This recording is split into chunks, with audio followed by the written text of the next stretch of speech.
وسيلة مرضات القربية سبحانه وتعالى. اللهم أكرمنا بنور الفهم واخرجنا من ظلمات الوهم وزدنا علما برحمتك يا أكرم الأكرمين ويا أرحم الراحمين. Bismillahirrahmanirrahim. Pembahasan berikutnya adalah pembahasan tentang tahallul.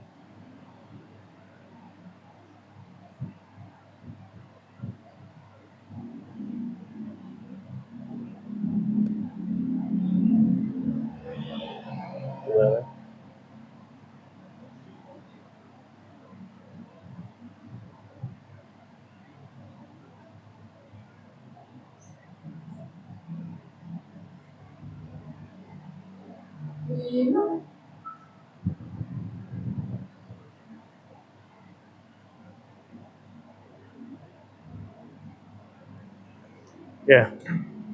Qala al-musannif rahimahullahu taala wa nafa'ana bihi wa bi ulumi fid dharain amin. Jika sebelumnya kita membahas yaitu seputar ihram, karena ritual haji ini ritual yang panjang, maka untuk keluar daripada ihram tersebut yaitu apa yang disebut dengan tahallul. Tahallul itu apa? Menghalalkan apa yang sebelumnya haram. Gitu ya. Nah, karena haji ini adalah ritual yang panjang, sehingga Waalaikumsalam, tahallulnya itu menjadi dua fase. Sebagaimana seorang wanita yang haid itu kan panjang ya, seminggu atau ada yang lebih. Itu tahallulnya pun kalau boleh dibilang tahallul itu ada dua, yaitu inqita'ud dam dan al-ghusl bagi wanita yang haid ya. Ketika seorang wanita putus daripada haidnya, maka ada beberapa hal yang diperbolehkan bahkan diwajibkan kembali kepada dirinya, ada yang tetap tidak boleh sebelum dia mandi. Jadi proses kesucian wanita yang haid yang pertama itu apa? Terputusnya darahnya dia. Maka jika itu puasa, dia wajib puasa. Meskipun belum mandi, ya meskipun belum mandi. Itu contoh diantara hal yang diperbolehkan. Namun ada beberapa hal yang masih belum diperbolehkan sampai dia mengambil yang kedua, yaitu apa? Mandi wajib. Ketika dia putus darahnya, ya, maka dia nggak boleh sholat masih ya, masih nggak boleh masuk ke masjid, kemudian masih nggak boleh berhubungan dengan suaminya. Padahal ini apa? Dia telah mengambil fase awal, yaitu apa? Terputusnya darah. Tapi dia harus menyelesaikan fase yang kedua, yaitu apa? Mandi janabah. Dengan mandi janabah, dia diperbolehkan sholat, dia diperbolehkan apa? I'tikaf di masjid, dia diperbolehkan menyentuh Al-Quran. Yang sebelumnya nggak boleh, dia boleh berhubungan dengan suaminya lagi. Nah, sehingga haji ini dikatakan oleh para ulama serupa dengan haid tadi itu, karena dia keharamannya itu panjang, maka penghalalnya pun butuh apa? Dua fase, yaitu apa yang disebut oleh musannif ada di sini, apa yang disebut dengan lil haji tahallulan. Ya, kata musannif rahimahullah taala, dalam ibadah haji ini ada dua fase tahallul yang dilewati. Yaitu apa saja kemarin sebagaimana kita bahas, ada tiga ya, yaitu apa? Melempar jumrah akobah. Kan tahallul ini waktunya kapan? Siapa yang masih ingat? Ini ada ujiannya seru sebetulnya ya. Jadi kapan? Kapan waktu masuk waktu tahallul? Tahallul itu kan tiga ya, melempar jumrah akobah, kemudian apa? Tawaf ifadah, kemudian apa? Mencukur. Nah, ketiganya ini masuk atau boleh dimulai salah satu di antara ketiganya, itu dari kapan? Duh, gini kok. Dari kapan? Dari pertengahan malam hari raya. Ya kan? Pertengahan malam hari raya, orang ketika dari Arafah, ya, dia sampai mendapatkan malam, kemudian setelah itu, ya, dia ke Mina kan, untuk apa? Untuk melempar jumroh akobah kan gitu. melempar jumrah akobah. Nah itu dimulai dari kapan waktunya melempar jumrah akobah? Mulai pertengahan malam. Misalnya orang jam 2 malam, dia melempar jumrah akobah, boleh. Gitu ya. Jadi misalnya orang mau ringkas gitu ya, karena pagi harinya besok lebaran misalnya, dia melempar jumrah akobah, kemudian dia tawaf ifadah di waktu sebelum subuh misalnya, ya, kemudian apa? Dia bersyukur, maka wis selesai. Dia telah melaksanakan apa? Tahlul awal dan tahlul tsani. Tahlul pertama dan tahlul kedua. Apa perbedaan tahlul pertama dan tahlul kedua? Sebetulnya sangat mudah sekali. Seorang baru dinyatakan telah melaksanakan tahallul awal itu kapan? Jika dia baru melaksanakan 2 di antara 3 ini. 2 di antara 3 ini yang mana saja? Ya terserah. Misalnya dia belum melempar jumrah akobah, dia baru sudah selesai tawaf ifadah, yaitu tawaf rukun, dan bersyukur, baik mensyukur sebagian atau menggundul. Oh berarti ini orang sudah melaksanakan apa? Tahallul awal. Nah, kalau dia kemudian melempar jumrah akobah, barulah dia dinyatakan telah sempurna melaksanakan apa? Tahallul yang kedua, dan selesailah tahallul dia secara mutlak, secara sempurna apa yang selama kemarin-kemarin diharamkan semenjak dia ihram menjadi halal kembali. Nah, tapi kalau dia baru tahallul awal, penghalalannya ini tidak sempurna karena ada beberapa hal yang masih diharamkan bagi dirinya. Sampai kapan? Sampai dia melaksanakan yang ketiga daripada apa? Kedua hal atau kedua tahallul tadi itu. Apa yang diharamkan jika belum tahallul yang kedua? Yaitu segala hal yang terkait dengan perempuan, yaitu menikah atau menikahkan, yaitu berhubungan suami istri, tidak boleh. Tapi pakai wewangian, pakai parfum, boleh. Tapi menggunakan pakaian yang jahitan, boleh. Gitu ya. Nah, seperti itu. Memotong kuku, memotong rambut, boleh. Selama sudah melaksanakan 2 saja di antara apa? 3 ini. Tapi yang paling afdol bagaimana kemarin? Gimana yang paling afdol? Urutannya apa kemarin? Ronhat ya. Urutannya kalau disingkat itu ro, nun, ha, to. Ronhat. Iya, ro, nun, ha, to. Itu singkatan. Ro itu apa? Romyu jumrotil akobah. Nah, prosesi tahallul yang paling afdol ya, kan boleh pilih. Wah, anak saya mau cukur dulu, kemudian lempar jumroh, kemudian tawaf ifadah. Boleh apa enggak? Ya boleh sekali, tidak ada masalah. Mungkin mau di urut yang mana dulu? Boleh. Tapi yang afdol seperti ini, ronhat, ro, nun, ha, to. Ro itu apa? Romyu jumrotil akobah. Nah, jumrah akobah ini kan waktunya masuk dari pertengahan malam. Dia mau melempar jumrah akobah subuh-subuh pun di hari raya Idul Adha boleh. Nun, nahar, yaitu ini yang sunnah ya. Nahar itu apa? Berkurban. Dan berkurban ini karena sebentar lagi masuk di hari raya Idul Adha ya, yaitu termasuk ibadah maliyah yang paling dicintai oleh Allah Subhanahu wa ta'ala, bahkan dikatakan melebihi daripada ibadah sedekah. Mumpung bahas nahar ini ya, saya kutip sedikit aja. Sebenarnya nanti ada di akhir bab, tapi karena ini dekat dengan udhiyah, Nabi SAW pernah menyatakan dalam hadisnya bahwa tidak ada amalan yang lebih dicintai oleh Gusti Allah di hari raya Idul Adha melebihi daripada ibadah apa? Iraqatud dam, yaitu mengalirkan darah daripada hewan kurban tadi itu, onta, sapi atau kambing. Kurban ayam tidak ada kurban ayam. Ada sih pendapatnya Ibn Abbas. Boleh diikuti, ya boleh aja. Kalau memang bisanya ayam. Nah tapi ini setiap bulan bisa isi paketan 100-200 ribu. Bisa belanja ini dan itu, tapi tidak bisa nabung. Buat apa? Buat kurban ini berbohong, bukan tidak mampu, tapi tidak mau. Tidak mau itu namanya. Baru kemarin ini saya di Lamongan, ada salah satu jamaah bilang ke saya, ada orang jualannya itu sehari-hari apa?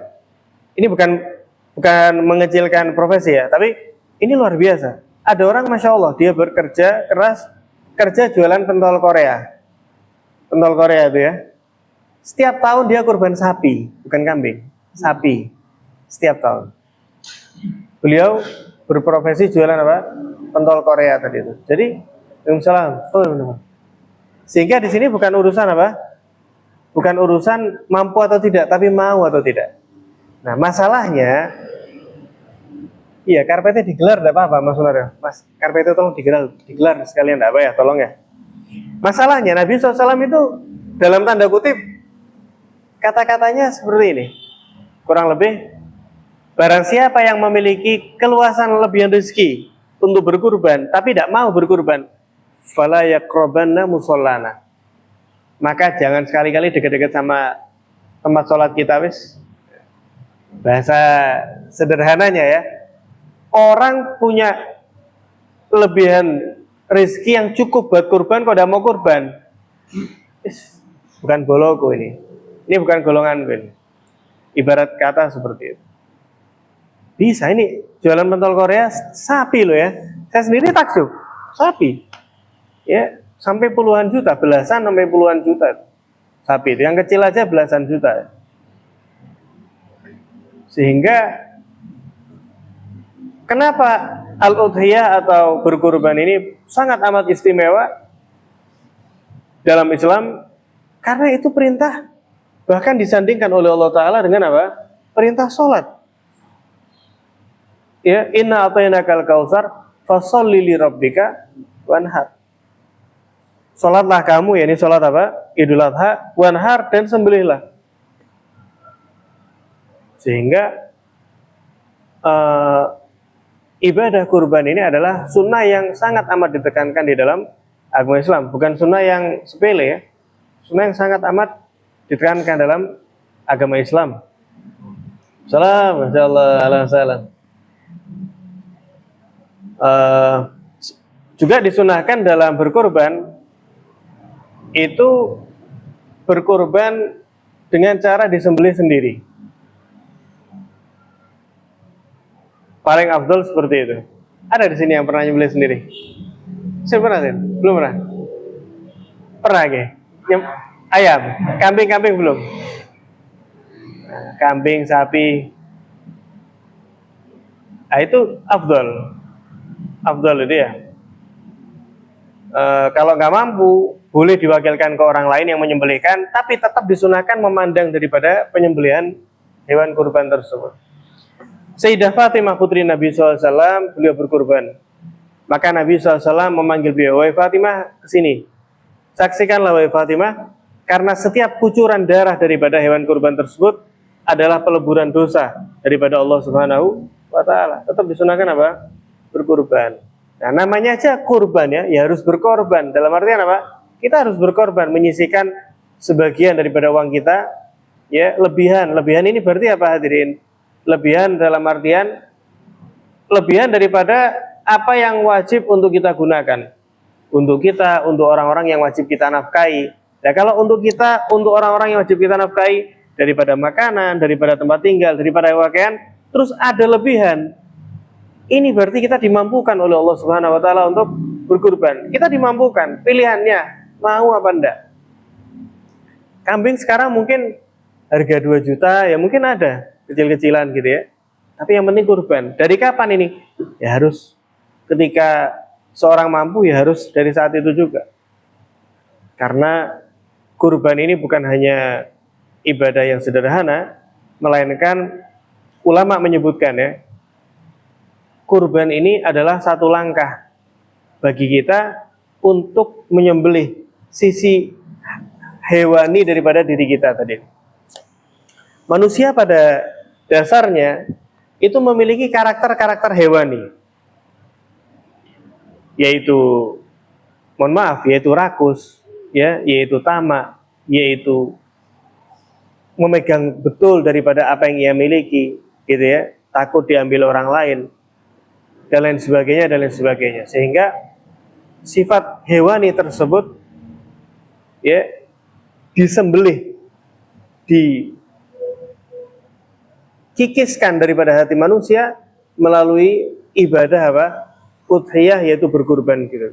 Kita lihat bagaimana Nabi Ibrahim alaihissalam diperintah oleh Allah Ta'ala untuk menyembelih putra tercintanya, Nabi Allah Ismail. Sehingga ini adalah simbolis bagaimana Allah Ta'ala memerintahkan kepada kita untuk mengorbankan apapun semata-mata karena Allah Subhanahu wa Ta'ala. Ini anak laki-laki tercintanya, tidak masuk akal. Dalam artian tidak masuk akal itu apa? Ini begitu berat, gitu ya, bagi seorang ayah untuk memenggal anaknya sendiri. Ya, ketika kita punya anak laki dipenggal. Nah, tapi ini bagaimana? Ini merupakan perintah Allah Ta'ala. Ya. Dengan begitu bijak Nabi Ibrahim menyatakan kepada putranya, kata putranya apa? Ya abati fa'al ma tu'mar. Wahai ayahku, ya laksanakan apa yang diperintahkan telah kepadamu. Sehingga ini merupakan simbolis bahwa berkurban adalah bukti nyata bagaimana seorang hamba mengorbankan sebagian daripada apa yang ia miliki semata-mata karena Allah Subhanahu wa Ta'ala. Akan tetapi tentu yang diniatkan dalam berkurban ini karena Allah Ta'ala. Ya, lan yanallahu luhumha wala dimauha walakin yanaluhu taqwa minkum.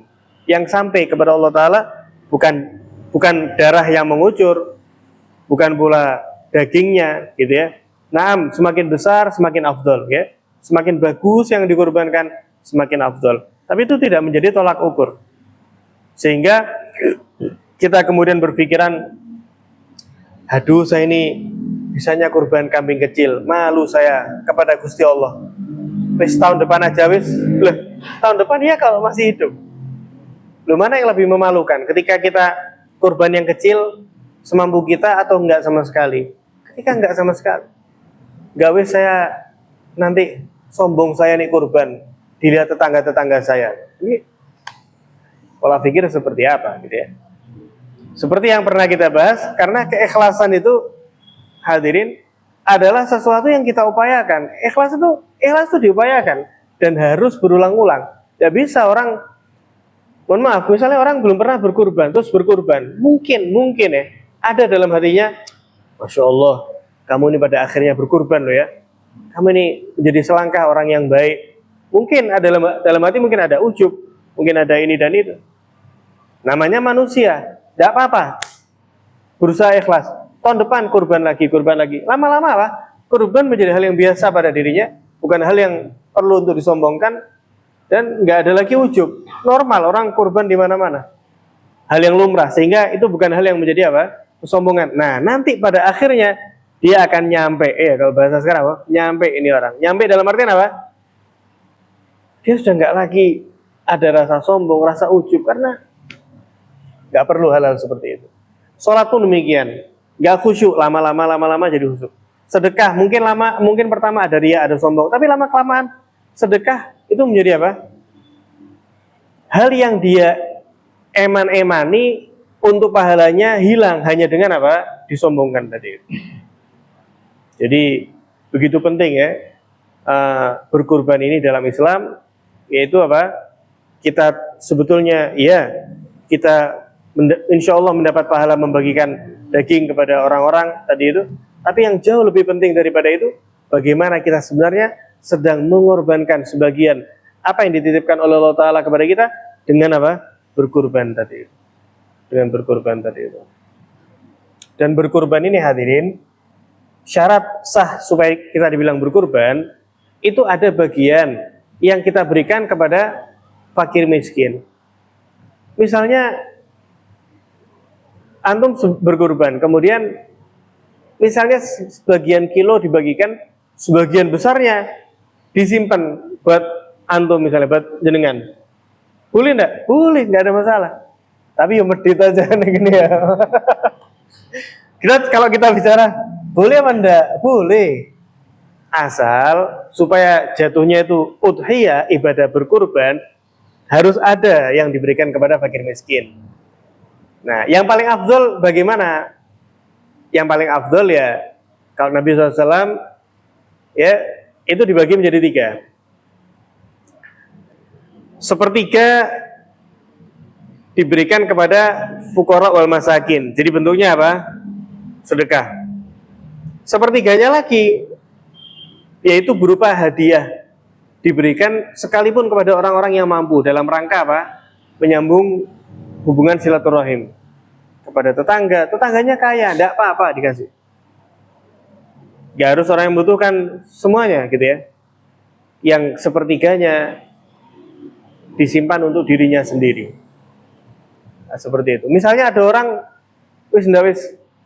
saya cuma ngambil sekian kilo misalnya dan sisanya mau dibagikan, ya afdol lagi. Nabi SAW itu kalau nyembelih kambing, nyembelih hewan, itu Nabi cuman disimpankan satu paha kambing, sisanya seutuhnya dibagi-bagikan oleh Nabi SAW. Ini maksudnya kurban itu asyik gitu ya. Kurban itu asyik, sudah dapat pahala, kita dapat kesenangan karena berbagi. Ya karena di luar sana bahkan ada orang yang tidak makan daging kecuali setahun sekali. Saya masih ingat betul waktu itu ada video gitu ya. Seorang pemuda gitu wawancara kepada anak kecil. Kemudian ditanya, makanan favoritnya apa gitu. Dia bilang apa? Daging. Oh. Biasanya makan daging berapa hari sekali? Apa yang dia jawab? Setahun sekali. Dia paling suka makan daging, dan makan daging kapan? Setahun sekali. Sehingga kalau boleh dibilang begitu pelit dan zalim ya. Ketika orang dia diberi sisihan rezeki oleh Allah, maksudnya untuk kebutuhan dia dan orang-orang yang wajib dinafkahi cukup dan ada kelebihan, namun kelebihan itu tidak ditabung, disisihkan untuk berkurban. Ini berarti dia bukan tidak mampu, tapi tidak mau. Maka dari itu berkurban ini bukan nunggu kita kaya raya. Ya tadi tuh penjual apa? Pentol Korea. Setahun sekali apa? Sapi kurbannya, gak main-main. Sapi setiap tahunnya. Dia rutin seperti itu. Nah, ini ketika contoh daripada orang yang dia iman betul terhadap akhirat. Ini orang iman kepada akhirat. Ya ini contohnya. Ini orang iman kepada akhirat. Apa yang ia berikan, itulah yang akan dia tunai. Apa yang dia ambil ketika kelak di akhirat, di akhirat. Seperti itu. Tapi ketika orang imannya pada akhirat tidak begitu banyak, ya hidup sekali dinikmati. Orang-orang yes, gitu ya. Bukan berkorban tambah apa? Nyari kupon. Padahal mampu berkorban ya. Mampu berkorban tambah bukan beli kambing tambah apa? Beli tusuk sate. Ya kambingnya seperti itu. Ya. Nah, ini kembali tadi kepada apa? Tahallul ya, apa? Urutannya tadi ronhat itu ya. Melempar jumrah, kemudian apa? Nahar berkurban, halak. Halak ini bercukur. Yang terakhir, akhir baru apa? Tawaf ifadah. Nah, urutan yang paling afdal itu demikian. Ronhat tadi dia.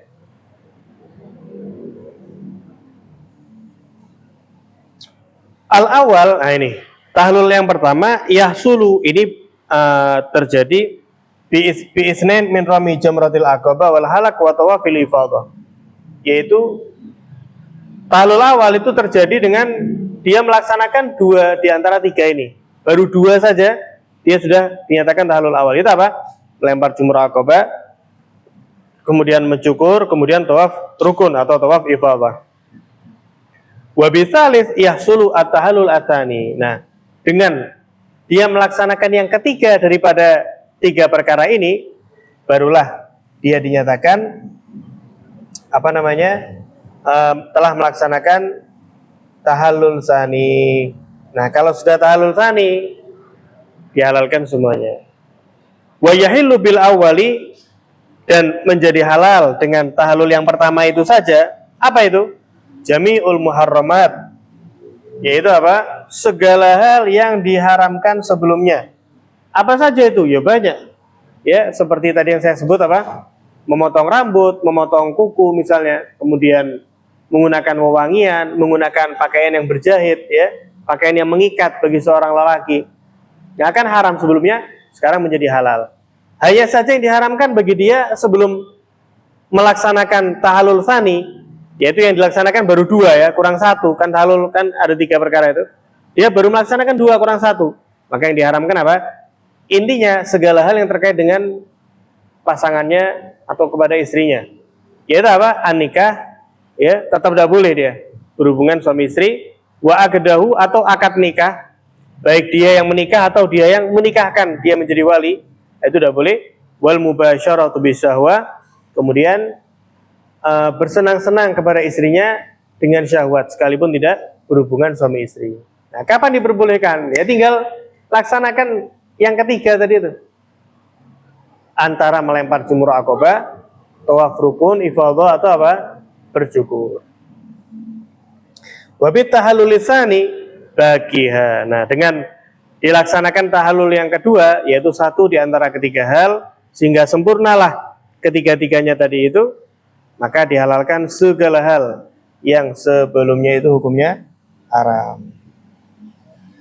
Sehingga disunahkan, hadirin, justru disunahkan, dikatakan wanu dibabaina tahallulain tatayyub waduhun walubus. Jadi kalau sudah tahallul awal, dia sudah melaksanakan 2 di antara 3, dia disunahkan apa? Menggunakan wewangian, tatayyub, pakai parfum, waduhun, dan pakai minyak, misalnya minyak rambut gitu, ya, pomade ya sekarang ya, dan semacamnya, maksudnya supaya rapi lagi gitu. Walubus, dan menggunakan pakaian yang berjahit, sehingga membedakan ini antara dia sudah tahallul atau belum tahallul. Nah, maka dari itu enak sebetulnya ketika tanggal 10 Dzulhijjah itu seorang sudah melaksanakan ketiganya, enak wis, gitu ya. Dia sholat Idul Adha bisa pakai sarungan, baju takwa, bisa pakai gamis misalnya, tidak lagi menggunakan kain ihram. Misalnya contoh tadi dia sudah tengah malam, misalnya jam 2 dia melempar jumroh aqobah, ya, kemudian apa namanya, kalau menyembelihnya kan nanti disunahkan, ya, melempar jumroh aqobah, kemudian dia bercukur, nyari apa namanya tukang cukur, kemudian tawaf ifadah, wis, subuh dia selesai, bisa pakai gamis, misalnya, bisa pakai pakaian, bisa pakai parfum, wangian, wis. Nah, pada hari-hari tasyrik 11, 12, 13 berikutnya, wis, dia tidak lagi menggunakan pakaian ihram. Dia tinggal melaksanakan sisa-sisa kewajiban tadi itu, yaitu mabit di Mina, ya, 3 hari kemarin itu, kemudian melempar jumroh 3 kali selama 3 hari tadi itu, bisa nafar awal, bisa nafar tsani, seperti kemarin kita bahas tadi itu. Sebagaimana disebutkan apa, disunahkan mengakhirkan mendatangi istrinya sampai selesai daripada hari tasyrik. Sunnah ini, ya, sunnah. Jadi meskipun sudah tahallul tsani, sebetulnya kan boleh ya mendatangi istri, tapi disunahkan untuk tidak mendatangi istrinya sampai tanggal 14 Dzulhijjah, yaitu apa? Selesainya ayyamu at-tasyrik, sunnah hukumnya.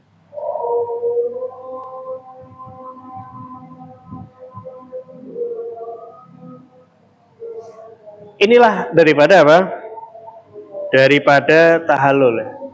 Kemudian gimana kalau misalnya ada kasus orang belum selesai daripada ritual haji, terpaksa dia apa? Nggak bisa melanjutkan. Nah, ini bagaimana? Setelah adzan, ya, setelah adzan.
Hmm.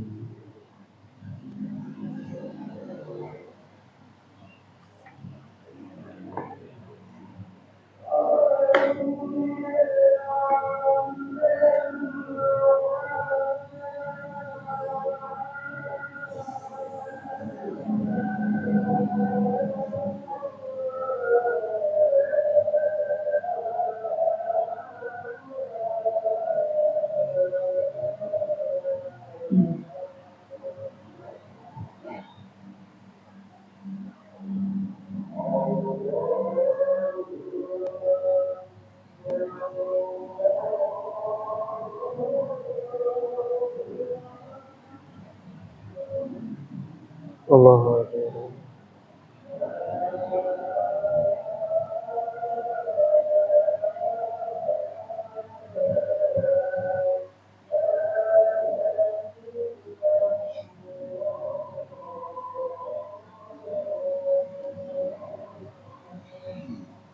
La ilaha illallah Muhammad Rasulullah.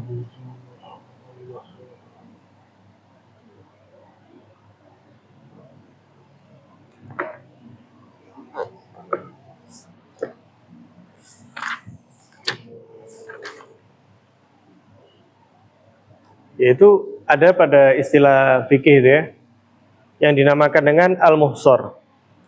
Nah, siapa itu al-muhsor? Yaitu seorang yang tidak bisa menyempurnakan daripada rukun-rukun haji atau umrohnya dengan beberapa alasan.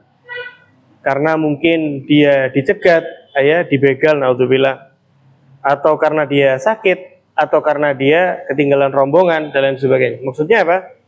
Ini orang dari rumah sudah ihram dia. Loh, yang namanya ihram berarti kan diharuskan apa nanti? Tahallul gitu kan? Loh, ini tahallul saja nggak bisa. Kan tahallul itu apa? Tawaf, melempar jumrah Aqabah, bersyukur kan gitu, 3 itu ya. Loh, ini untuk sampai ke Makkah saja nggak bisa.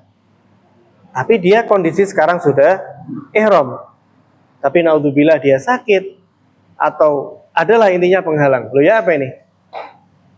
Kan ihram berarti nanti harus keluar kan itu. Dia masuk kan harus keluar. Gimana cara tahallulnya? Itu yang akan dibahas gimana di muhsor ini. Istilahnya namanya apa? Muhsor. Nah, muhsor ini cara tahallulnya yaitu dengan menyembelih seekor kambing. Ya, dengan cara apa? Cara tahallulnya menyembelih seekor kambing, kemudian bercukur dengan niat dua hal ini diniatkan apa? Tahallul. Karena sebetulnya menyembelih kambing itu bukan salah satu di antara tata cara apa? Bertahallul. Nah, hanya saja menyembelih kambing ini sebagai pengganti apa? Tahallulnya dia tadi itu. Ya, dia nggak bisa melempar jumrah, dia nggak bisa tawaf ifadah, digantikan dengan apa? Menyembelih kambing plus apa? Bercukur. Kalau bercukur kan bisa ya. Ini yang terjadi pada Nabi Shallallahu Alaihi Wasallam, begitu pula para sahabat. Ya, ketika peristiwa apa? Suluh Hudaybiyah itu.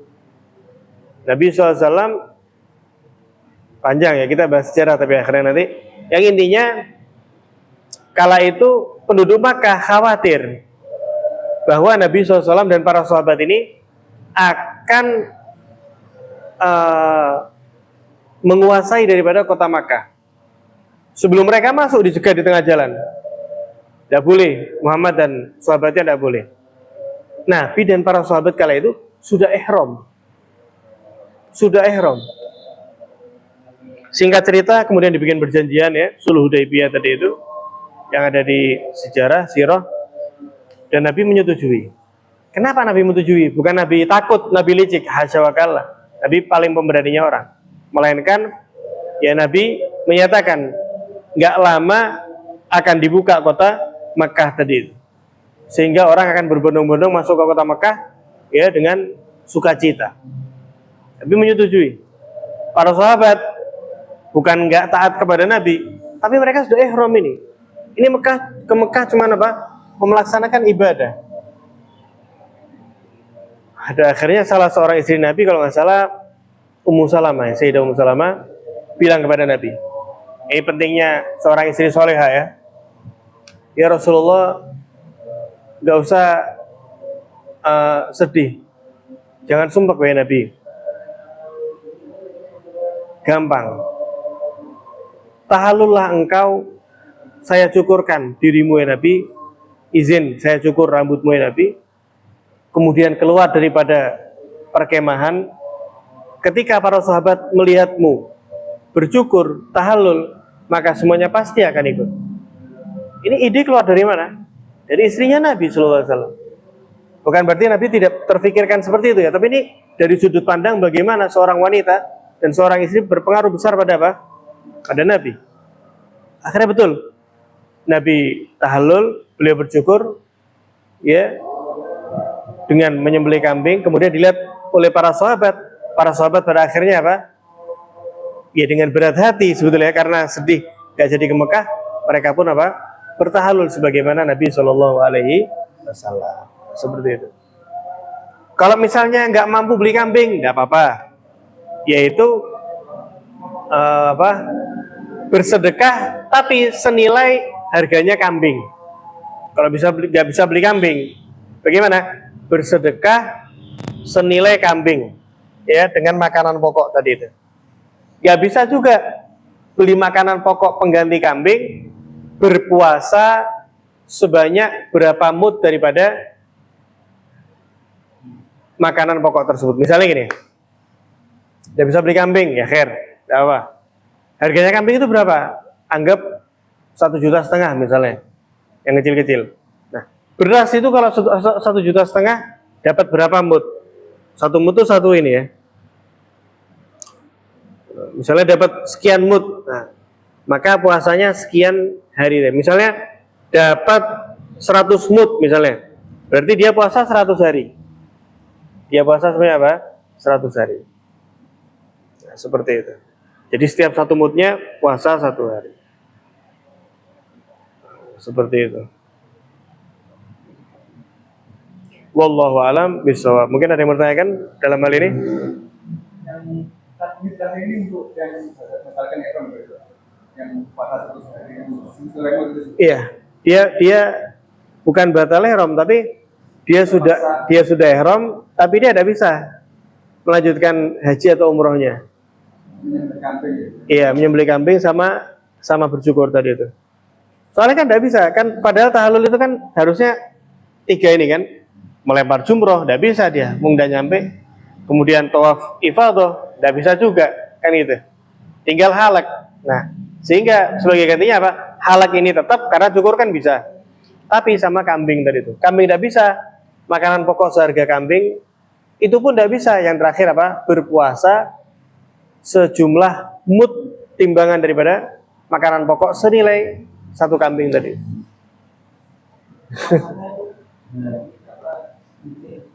Nyicil lah, nggak dia terjelaskan malah. Yang penting apa namanya sejumlah tadi itu. Kalau kurbannya pas waktu pulang gimana sih? Kalau apanya? Kurbannya menyembelih pas waktu dia sampai di Indonesia misalnya. Karena lagi nggak bawa uang ya misalnya. Duh, masalahnya menyembelih hewan kurban ini cuma 4 hari waktunya. 4 hari. Iya, nah tadi belum saya sebutkan ya, menyembelih hewan kurban ini cuma 4 hari. Paling afdal sebetulnya di hari pertama itu. Ya. Tanggal 10 yaitu hari raya apa? Idul Adha. Besoknya tanggal 11, besok lagi 12, 13. Kalau orang nyembelih tanggal 14, itu istilah fikihnya pokoknya bukan 14 saja, di selain 4 hari itu namanya syatul lahmin.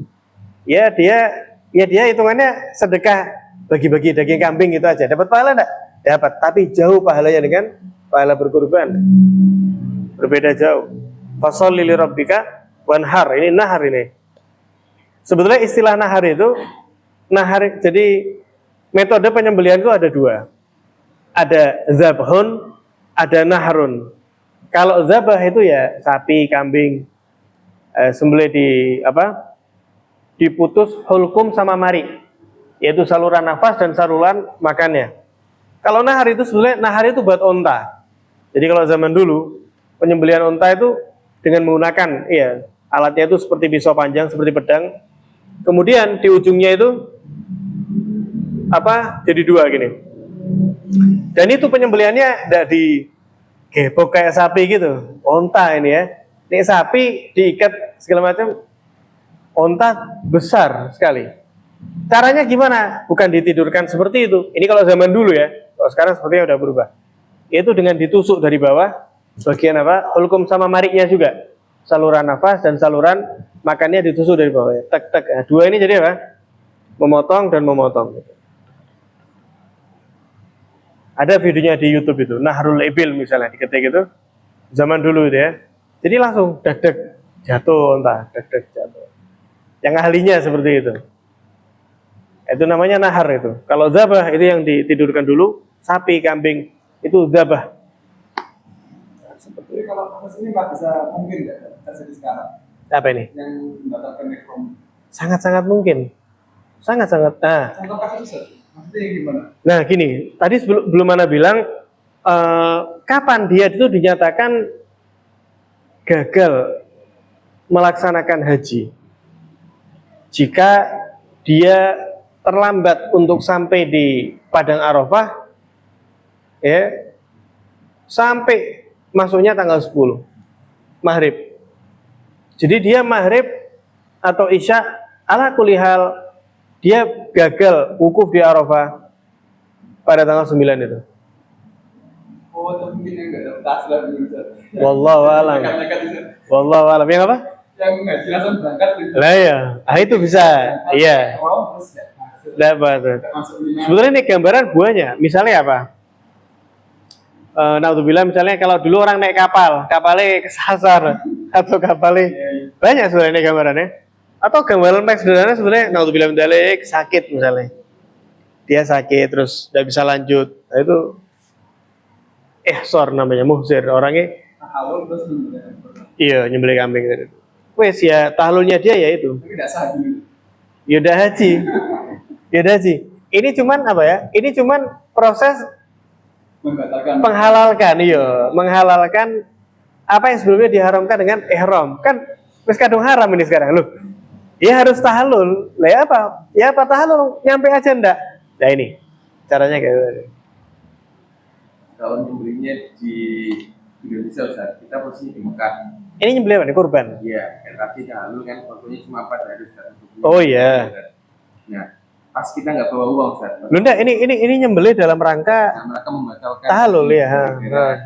insiden ataupun sakit. Akhirnya dia nelpon anaknya untuk nyembelih di Indonesia saja karena di sini saya nggak bawa uang. Uang hanya cukup untuk perjalanan pulang. Uangnya di TF aja, kenapa? Saat nggak punya. Adanya di rumah kambing 1 disembelih. Apakah diperbolehkan sebelum hari kelima? Setahu saya kalau dam denda itu tidak boleh. Dam ya? Tidak boleh. Tidak boleh. Makanya apa yang jadi fatwa sekarang itu sebetulnya iskal, menjadi permasalahan yang besar. Gitu ya. Cuman pembahasan yang panjang lah itu. Ada perbedaan pendapat antara ulama.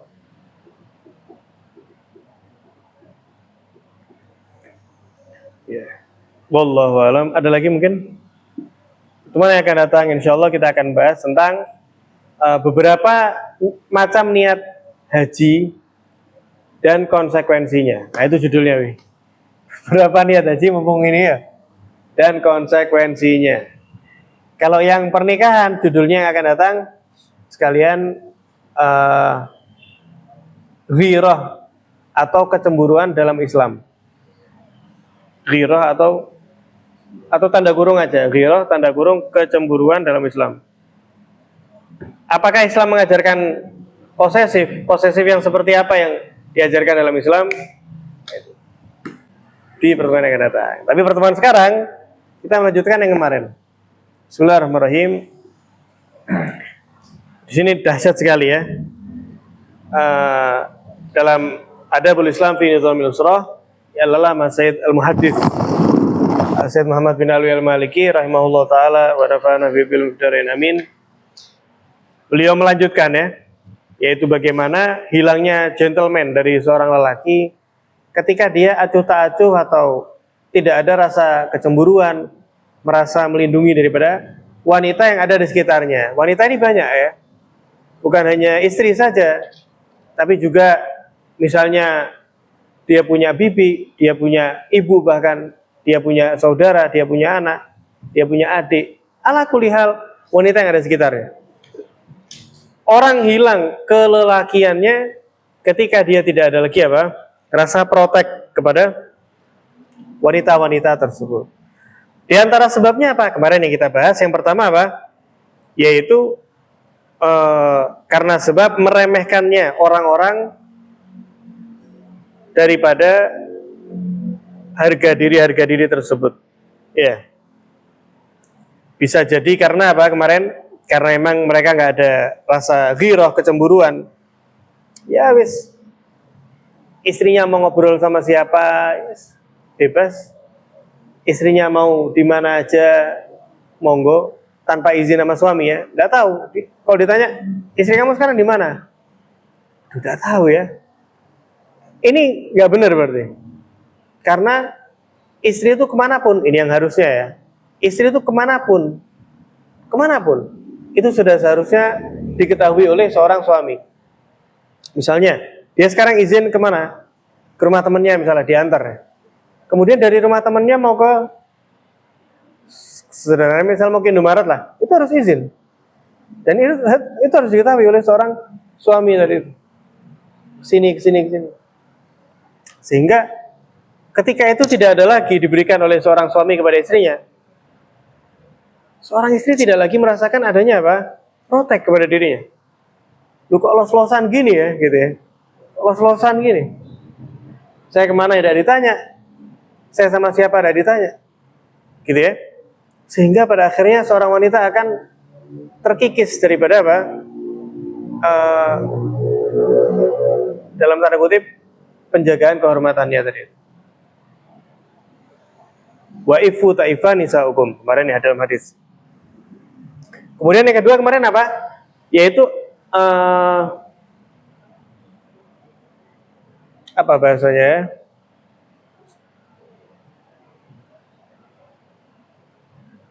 Apa? Kelembean atau nada bicara yang dihaluskan di hadapan seorang lelaki yang bukan muhrim atau bukan suaminya tadi itu.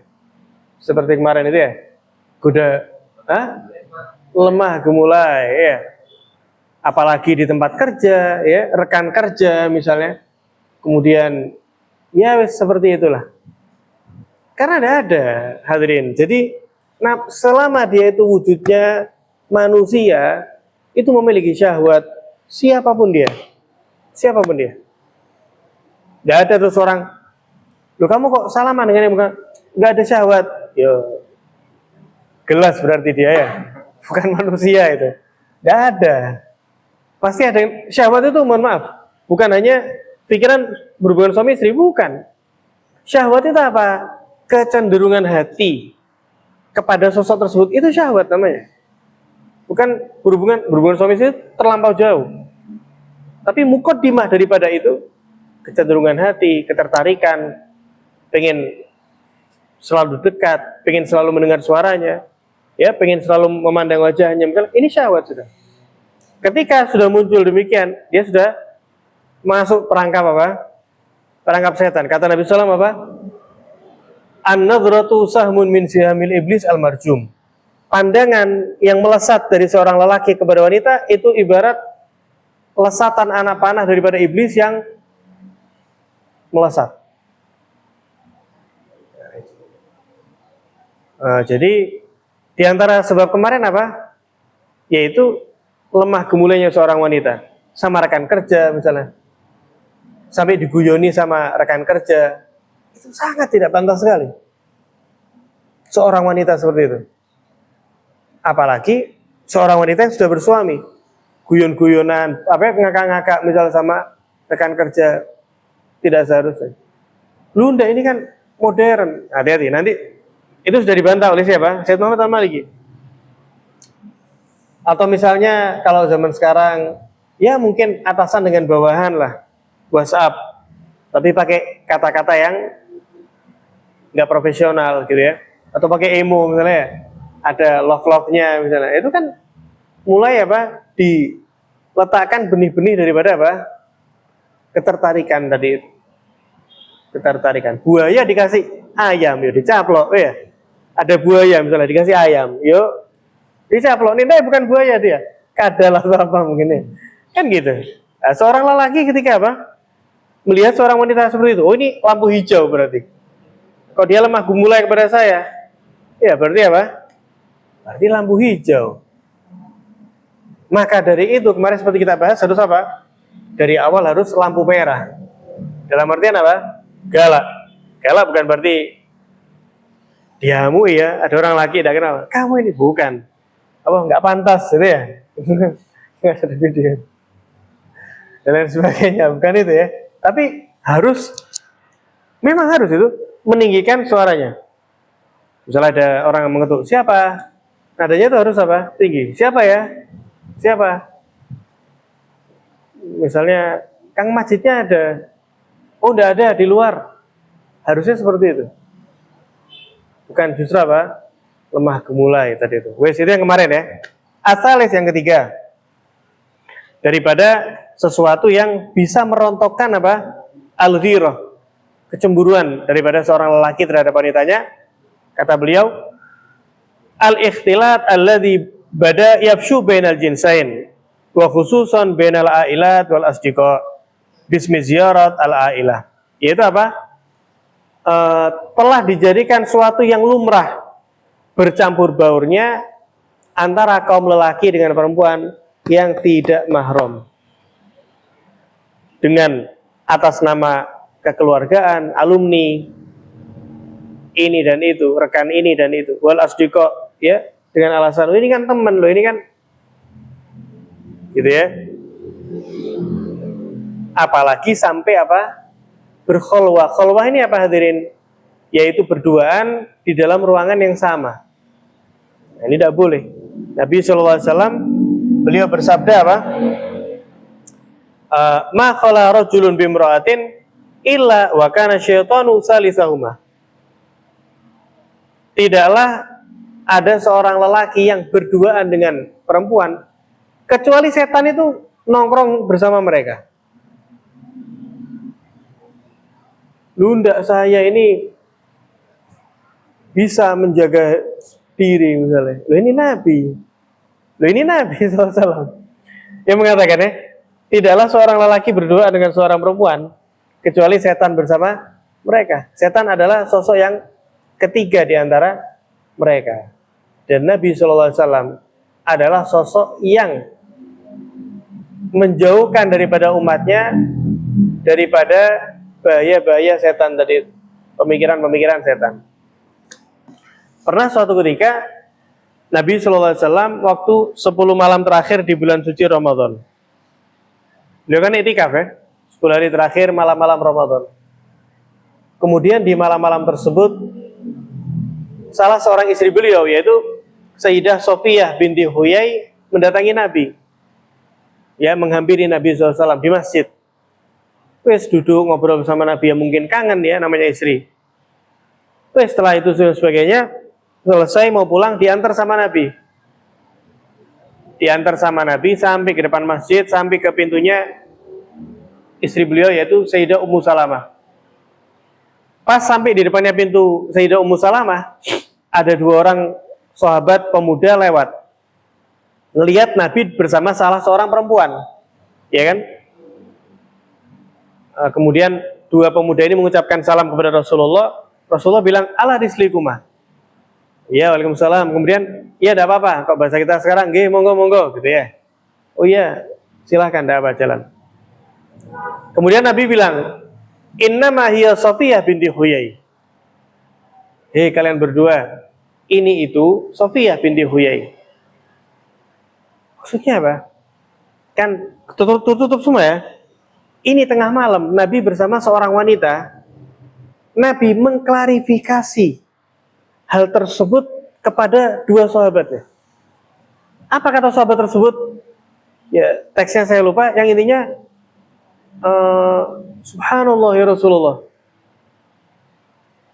Kalau kita perpanjang, itu kayak gini. Ya Allah ya Rasulullah, tidak mungkin kami ini berpikiran buruk kepada antum. Kami jelas paham kalau ada perempuan bersamamu pasti itu ya kalau tidak istrimu atau keluargamu. Masya Allah ya Rasulullah, tidak mungkin kami mikir kayak gitu. Apa kata Nabi? Ya, tapi sesungguhnya setan itu berada pada diri manusia itu majrud dam, dengan mengalirnya darah tadi itu. Saya khawatir nanti tengah-tengah kalian jalan, tak ada pikiran, duh, siapa itu yang sama Nabi? Perempuan mana tengah-tengah malam kok sama Nabi? Siapa ini? Dan saya tidak mau itu apa? Ada dalam hati kalian. Sebelum itu terjadi, diklarifikasi dulu sama Nabi. Ini paling sucinya manusia, paling mulianya manusia, mengklarifikasi hal tersebut. Gitu ya. Maka ini sesuatu yang sangat amat dijaga gitu ya. Maka dari itu membiasakan adanya ikhtilat. Ya, pertama biasa, pada akhirnya apa? Semakin parah dan semakin parah.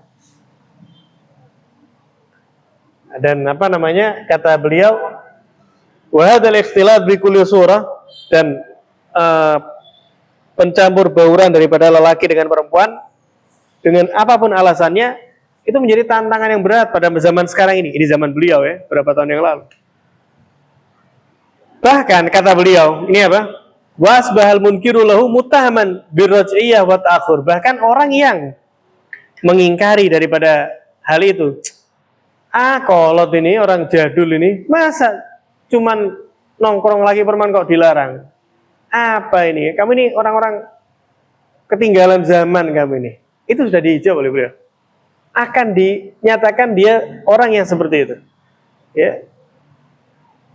Dan ini persis kata beliau sebagaimana apa yang pernah disabdakan oleh Nabi SAW. Apa kata Nabi? Ketika bersama sahabat, Nabi mengatakan, "Kaifa bikum? Bagaimana pendapat kalian? Idza umira bil munkar wa nuhiya 'anil ma'ruf." Gimana menurut kalian kalau nanti ternyata itu ada zaman perkara yang mungkar itu disebarluaskan, diajak, diperintahkan. Ayo. Ya, campur baur, ayo. Perkara yang mungkar menjadi apa? Menjadi hal yang diajak untuk hal tersebut, dipromosikan, disebarluaskan, dianjurkan. Wa nuhiya 'anil ma'ruf, tapi perkara yang baik justru dilarang. Jadi kebalik ya. Bukan lagi membiarkan loh ya. Bukan membiarkan yang mungkar, gitu ya. Bukan. Yang mungkar dipromosikan, diajak, yang baik dilarang. Bahkan lebih daripada itu, ini ngeri sekali. Hadis ini yang berikutnya ini, ya. Kata Nabi SAW apa? Beliau pernah menyatakan, ya'ti 'alan nasi zamanun. Akan tiba nanti suatu zaman, tadharu fihil fahisyah fit turuqat, yang mana nanti kemaksiatan, kekejian, kejelekan itu sudah tersebar luas ada di jalanan. Laki perempuan boncengan yang bukan mahram itu biasa. Ya, kemudian pakaiannya serba terbuka di pinggir jalan itu biasa. Bahkan orang minum minuman keras di pinggir jalan, ya di tengah jalan itu biasa. Sepeda motoran sama bawa botol mungkin sudah biasa.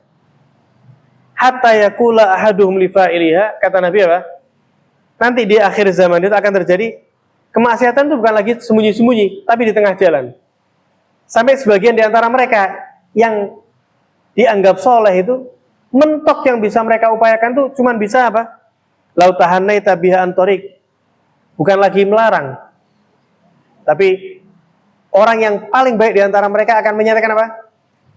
Jangan di tengah toh, di pinggir jalan wae loh. Jangan di tengah, di pinggir jalan aja. Jadi bukan melarang. Sudah tidak lagi melarang, tapi apa? Mengusulkan, jangan parah-parah, jangan di tengah. Wis di pinggir aja wae, di pinggir aja. Fadzalika fihim, orang yang menyarankan di pinggir aja itu jangan di tengah tapi di pinggir aja. Fadzalika fihim, orang yang menyarankan seperti itu, yang memberi nasihat seperti itu, ka Abi Bakrin wa Umar pada zaman tersebut, itu sudah seperti Sayyidina Abu Bakar, sudah seperti Sayyidina Umar bin Khattab di zaman tersebut. Wallahu a'lam, itu seperti apa zamannya? Jadi sudah bukan lagi menegur, sudah bukan lagi melarang, sudah bukan lagi mengecam. Enggak, bukan. Tapi apa? Jangan di tengah-tengah, di pinggir aja loh. Ketika melihat misalnya ada warung buka di siang hari bulan Ramadan, itu bukan ditegur warungnya itu. Dengan sadar orang misalnya menjual kepada lelaki yang mukim, sehat, bukan orang musafir, ngerti ini orang apa? Orang sini misalnya, tidak puasa. Dan orang-orang di situ tahu ini warung munkar sekali. Tapi bukan dilarang, tapi apa? Pak, minimal ditutup lah, dikasih tutupan. Itu terjadi di zaman sekarang. Kata Nabi apa? Orang tidak melarang. Orang bukan melarang, tapi apa? Diminimalisir. Gitu ya. Di pinggir aja lah, jangan di tengah. Dan orang semacam itu, di zaman tersebut, itu sudah seperti Sayyidina Abu Bakar dan Sayyidina Umar bin Khattab. Dalam artian, itu udah soleh-solehnya orang nanti di zaman tersebut. Wallahu a'lam ya. Zaman seperti apa itu nanti? La ilaha illallah. Dalam artian apa? Zaman memang seiring waktu semakin jelek. Bukan berarti tidak ada yang soleh, tidak ada yang baik, dan tidak bisa menjadi baik. Hanya saja tantangannya semakin ngeri dan semakin mengerikan. Yang terakhir, sebab daripada terkikisnya kelelakian karena sebab tidak adanya kecemburuan, yaitu fugdanu tarbiyah ad-diniyah fil usrah au dhafiha, karena tidak adanya lagi pemberian asupan pendidikan agama di dalam keluarga atau melemahnya daripada hal tersebut. Padahal banyak sekali pendidikan dasar, bahkan untuk anak yang sekolah TK ya atau SD awal-awal itu diajarin, yakni mana area pada tubuh misalnya yang boleh dipegang oleh orang lain, mana yang tidak boleh dipegang. Itu anak-anak TK, anak-anak SD kan sudah apa? Sudah diajari. Itu bagus sekali. Bagaimana dia diajarin untuk menjaga marwah dirinya, gitu ya. Namun ketika seorang anak dia tidak kenal siapa itu Sayyidah Khadijah, dia nggak kenal siapa itu Sayyidah Fatimah, dia nggak kenal siapa itu Sayyidah Aisyah, dia nggak kenal siapa itu istri Nabi, para putri Nabi, dia nggak kenal para sahabat-sahabat pembesar sahabat, wanita yang begitu dahsyat ya dalam menjaga marwahnya. Sehingga siapa yang dikenal? Artis-artis Korea ya, para penyanyi-penyanyi, para artis-artis, sehingga yang menjadi standar kehidupannya yaitu. Karena apa? Karena memang mindset dia sejak awal tidak memiliki sosok yang menjadi standarnya dihidupi di dalam menjalani hidup tadi ini. Sehingga standarnya siapa? Yang dia lihat di TikTok, yang dia lihat di televisi, ya, dan seterusnya. Nauzubillah min dzalik. Maka dari itu kata beliau sebagai penutup, harus kita selesaikan daripada sikap lemah gemulai daripada para kaum perempuan. Karena tadi dia tidak mungkin buaya diam ketika dikasih apa? Ayam dan makanan-makanannya tadi itu. Kemudian ya khususnya kata beliau para pelajar ya di sekolah-sekolah, di perkuliahan, dimanapun itu. Kemudian kita menyelesaikan daripada apa? Pencampur bauran daripada laki perempuan. Nah ini juga menjadi apa? Menjadi perhatian sebetulnya di dalam majelis-majelis, gitu ya. Bikin majelis itu baik sekali, selama tidak menyebabkan kemungkaran di waktu yang sama. Lah ini ndak ke majelis pacaran, loh. Ya apa ini? Udah apa-apa kan yang penting, ndak ada yang penting. Lu kan minimal pacarannya ke majelis, ndak ada minimal. Gitu ya. Misal marani siapa? Gendaan ya, marani pacarnya. Lu mau kemana mas? Mau ke majelis. Oh iya sip. Ndak ada sip. Ndak ada. Atas nama apapun itu. Mohon maaf, apa yang terjadi di akhir-akhir ini? Orang yang bukan pesantrennya yang salah, tapi apa? Orang yang ada di dalam pesantren yang membentengi dirinya dengan nama pesantren, tapi jauh daripada pesantren. Apa yang kita lihat ya di akhir-akhir ini tuh, pelecehan dan seterusnya. Itu bukan pesantren yang begitu bernilai, yang menjaga ya stabilitas negeri ini dengan paham-paham yang ada di pesantren tadi itu. Tapi orang-orang yang bersembunyi di dalam apa? benteng pesantren kemudian melaksanakan apa? Kekejian-kekejian tadi itu. Itu mengerikan sekali. Gitu ya. Hadratus Syekh Kiai Hasyim Asy'ari beliau sampai mengarang risalah. Apa namanya? Ada yang ingat itu? At-Tanbihat al-Wajibat liman yasna'ul maulid bil munkarat. Yaitu peringatan-peringatan yang wajib bagi mereka yang membuat perayaan maulid apa? Dengan kemungkaran. Bikin maulid tapi apa? Campur aduk. Lagi perempuan. Loh ya apa ini? Ahsan enggak usah bikin maulid. Ini kan maulid Nabi, cinta Nabi. Loh cinta Nabi tapi apa? Di waktu yang sama, kamu sedang menghancurkan daripada umatnya Nabi. Ini sunnah, ini haram. Mana yang lebih berat? Haram. Apakah kita melaksanakan yang sunnah dan menyempurnakan yang haram? Ini timbangannya baterainya habis ini berarti. Baterainya entah ya, kalau kita timbangan baterainya habis kan error deh. Ini timbangan yang rusak ini. Timbangan yang rusak. Karena dia tidak bisa lagi membedakan mana yang lebih apa? Baik untuk dilakukan tadi. Hadratus Syekh Kiai Hasyim Asy'ari ya, pendiri Nahdlatul Ulama sudah mewanti-wanti hal tersebut. Makanya sebagian orang Wahabi menyatakan, ini loh Hadratus Syekh Kiai Hasyim Asy'ari melarang maulid. Bukan maulid yang dilarang, tapi ikhtilat yang terjadi pada maulid tersebut. Bayangin, ikhtilat pada maulid aja dilarang, apalagi pada acara-acara yang lainnya. Kemudian beliau mengutip firman Allah yaitu surat An-Nur ayat 30-31, bisa dicek ya, ayat yang panjang. Di antaranya Allah Ta'ala itu mewanti-wanti daripada wanita muslimah untuk menjaga auratnya, bahkan aunisaihinna, bahkan kepada sesama wanita ketika wanita tersebut adalah wanita non muslim lebih-lebih. Bisa kita bayangin? Loh, ini sesama wanita saja karena dia non muslim itu disuruh menjaga oleh Allah Subhanahu wa taala auratnya. Tidak boleh ditampakkan. Maka bagaimana kiranya jika itu kepada lelaki-lelaki buaya darat ya, kepada lelaki-lelaki ya, kemudian apa? Dia dengan pedenya menampakkan daripada tingginya nilai daripada yang sebenarnya dia miliki, namun dijadikan murah dengan ditampakkan kepada halayak ramai yang bahkan tidak berhak untuk mendapatkan hal tersebut. Wallahu a'lam bishawab. Jika ada yang bertanyakan, fadhal.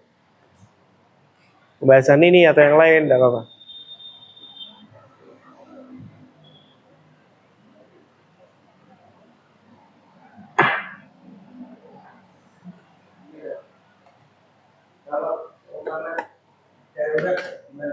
Maksudnya, contohnya darurat gimana?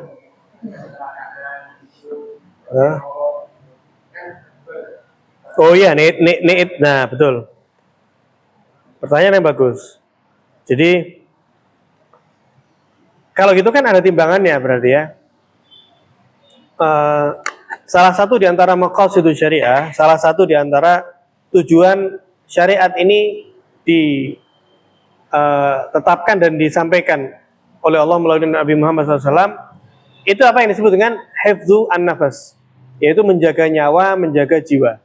Nah, selama itu untuk menjaga nyawa, menjaga jiwa, tidak ada masalah. Gitu ya. Loh ya apa ini, ada orang kecelakaan misalnya, harus digendong ke ambulan, ya harus digendong. Misalnya ada apa, alat tandu itu, ya harus pakai itu. Bersentuhannya gimana? Ya harus pakai apa? Penghalang jika memungkinkan. Karena ada beberapa hal yang pada akhirnya diperbolehkan oleh syariat. Misalnya apa? Karena itu dibutuhkan. Misalnya apa? Banyak memandang perempuan kan tidak boleh. Tapi ada kalanya boleh. Kapan? Dalam muamalat. Misalnya ada orang berdagang jual beli. Melihat perempuan ajnabiyah, boleh apa tidak? Boleh. Kenapa? Nah nanti kalau ternyata dalam jual beli tersebut ada yang dibatalkan, ada aibnya misalnya, maka dia tahu dia akan berhubungan dengan siapa, bermuamalah dengan siapa. Dan misalnya tidak lihat, oh iya, lah kok loh, uang palsu. Waduh, mbak siapa tadi yang beli ya? Tidak saya lihat lagi, ya kan? Muamalah boleh misalnya, atau dalam kedokteran misalnya, maka boleh. Kemudian dalam ta'aruf melihat calon mempelai wanita istri juga boleh. Nah, itu kalau itu apa sesuatu yang diperbolehkan. Kalau misal itu sorry ya Ustaz, apa melayani pembeli itu yang mengganti harganya. Mesti ya. Kalau harganya Oh iya ya. 10 saja, Ya itu di markup maksudnya, di markup. nah itu karena saya tidak mau Ustaz, tapi saya suruh beli sendiri. Itu gimana Ustaz? Kalau bisa sih jangan ya. Kalau bisa sih Saya jangan. kasih nota kosongan dan beli sendiri. Hmm. Tapi kadang kalau saya dikasih itu malah itu Ustaz. Kayak nggak mau belah. Iya iya iya. Ya itu sih dilemanya berdagang ya. Kalau boleh saran sih, kalau boleh saran jangan. Soalnya ya pada akhirnya rezeki itu kan dari Allah Ta'ala ya, bukan dari orang tadi itu. Orang tadi beli atau tidak ada kalanya nggak terlalu pengaruh kepada kita. Bisa jadi itu ujian Allah Ta'ala ketika mau meninggikan bisnis kita, tapi diuji dulu, gitu ya, diuji dulu. Bisnis itu pasti ada ujiannya. Saya kasih contoh saja ya, sederhana, bukan untuk disombongkan, tapi ya kita sama-sama pengen jadi orang yang bagus, meskipun belum. Saya ada kemarin lusa itu, ada orang mau beli parfum banyak. Kalau dari segi bisnis, sangat menguntungkan. Tapi, dipakai, jadi gini, ada sistem pencarian jodoh. Sebetulnya bagus ya, pencarian jodoh itu bagus. Tapi nanti dalam satu sesi itu, kalau misal ada klub ya, satu lagi dengan satu perempuan, oh ini klub dia, nanti dibikinkan dinner, makan malam gitu. Makan malam, nah setelah makan malam, jadi nanti ada parfum, belanja parfum banyak. Nah parfum ini nanti saling meracik. Jadi di depan, dekat, ngobrol gitu ya. Ini belum ada ikatan sama sekali. Bahkan ada kalanya bersentuhan tangan. Mereka yang laki bikinin parfum buat perempuan itu, yang perempuan bikinin parfum buat laki. Loh, sama kayak memfasilitasi orang pacaran saya akhirnya. Gitu ya. Berbeda dengan ta'aruf ya. Kalau ta'aruf ini kan orang pasti bukan pasti ya. Ini orang emang serius untuk apa? Untuk menikahi. Kalau ini kan enggak. Ini ya sebenarnya pacaran cuma dalam rangka apa? Apa dalam nama apa? Pencarian jodoh, bukan ta'aruf. Gitu ya. Itu saya tidak mau pada akhirnya. Saya tidak mau, saya batalkan. Padahal kalau dalam segi bisnis, ya memang menguntungkan ya. Bisa berjuta-juta.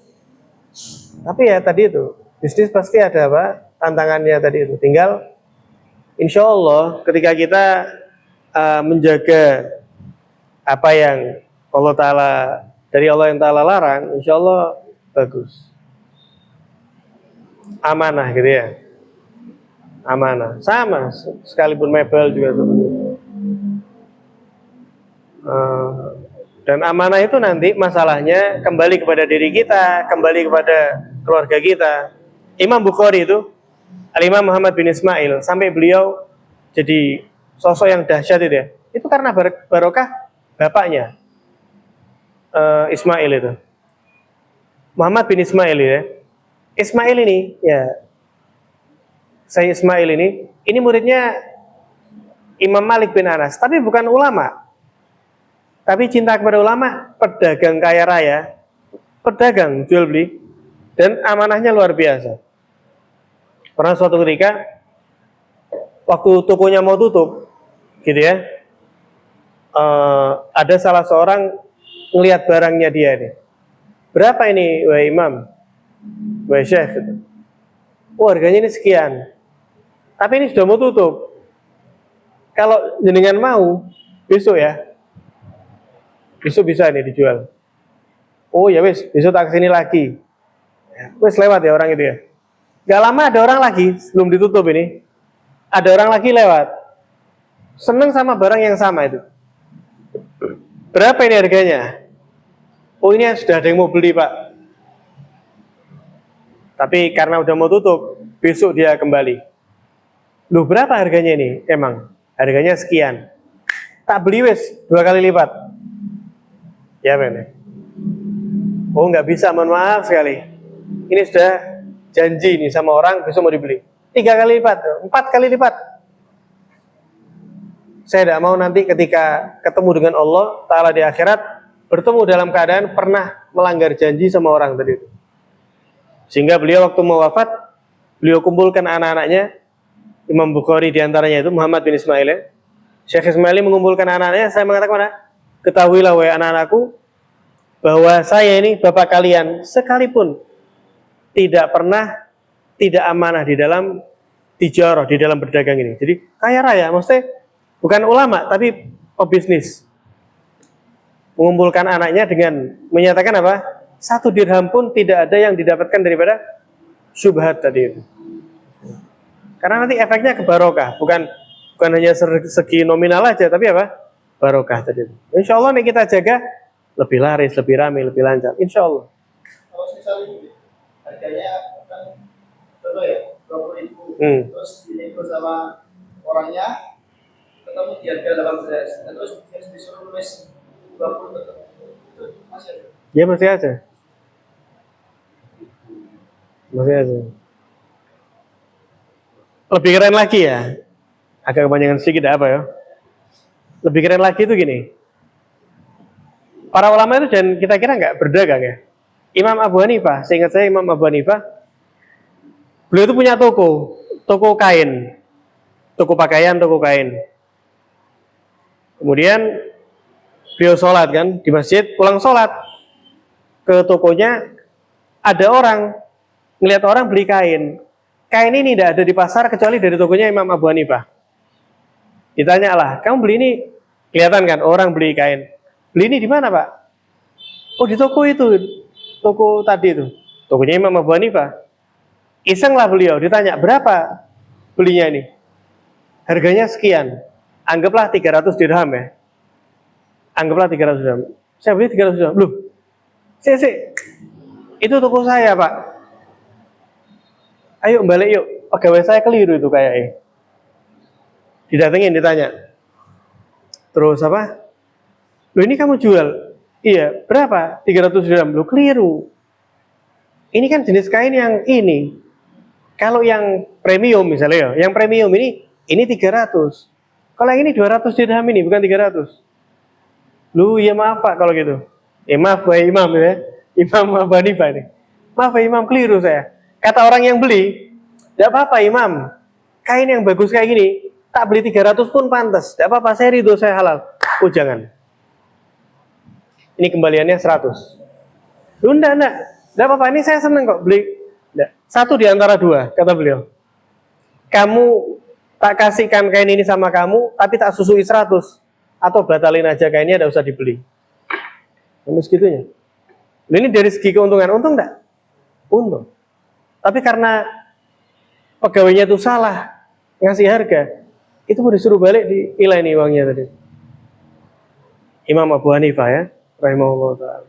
Nah, kisah-kisah kayak gini nih harus kita tahu ya, supaya jadi apa? Tolak ukur kita di dalam bermuamalah dan lain sebagainya. Wallahu a'lam bissawab. Subhanallah wa bihamdihi. Monggo yang mau tuh saya kuncian tapi saya